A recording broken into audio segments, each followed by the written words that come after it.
Hello, it's Diane from So Let's Quilt It in Dallas, Texas. I am here with my helper, Leanna. Thumbs up. I'm going to be talking about some rotary cutters, specifically the rotary cutter that we use here in the store. If you ever come in and buy fabric from us, you see us using either this 45mm or we have a bigger monster 60mm. If you've ever been curious about it, we do carry these in store. And we carry the blades. So you can find these on links in the description I will put there, or you can come in person and check them out yourself. Now, one of the biggest things with cutting with rotary cutters is they're great on fabric. They're also great on your fingers, and we don't want them to cut the fingers. We want them to cut the fabric. So Fons&Porter has a great glove called the Klutz Glove. I have been woken up in the middle of the night by my mom, who had to make an emergency trip to the emergency room because she jumped the ruler into her finger, and that is not a message you want in the middle of the night. So it's not fun. It's very scary. The very next morning, I went and ordered her this Klutz Glove and sent it to her, and ever since then, she has used it, and I am very appreciative of that.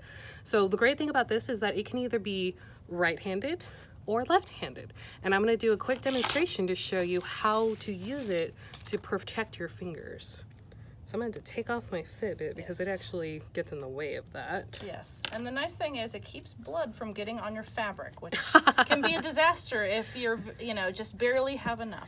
I wanted to keep the blade off my fingers. Yes, and here I am worrying about the fabric. I know. Hey, Our precious fabric. I know.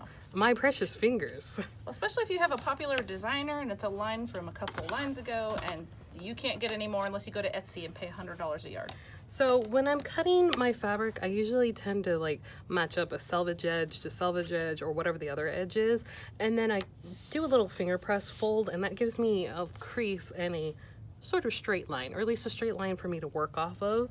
And then I'll kind of lay that against a line on my mat, and then place my ruler down, and I also line that up with a line on my ruler. And what that does now is it gives me a 90-degree angle, so I can cut this and make sure that I have a straight edge. Now my Klutz hand glove will hold here, press down, and my other hand with the blade will go across. So if I jump and hit, the Klutz will save me. And now I have a straight edge here and a straight edge here. Beautiful. And I can flip over and start cutting according to my pattern, however far I need to go. Leanna has told me a great trick. I think one of our customers told her. Yes, it's just a little tip. If you have a little trouble, especially if you have trouble with your hands, it'll help give you an extra pair of hands. So we all have these. They're probably collecting dust in the corner.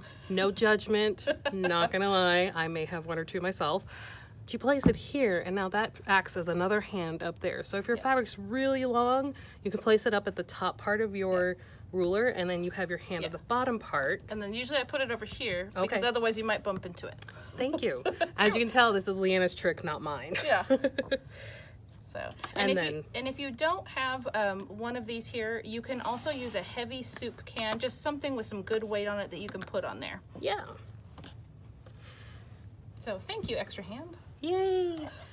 So there's some tricks on how to cut with a ruler, how to cut with your rotary cutter, extra around the household things, some awesome Klutz gloves, protection. And again, our rotary cutter, our Klutz glove, and the blades, I will put links in the description if you're interested in purchasing. Or you can come by and check it out, and you can ask us for demonstrations of things. So thank you for watching. I hope you have a great day. Bye.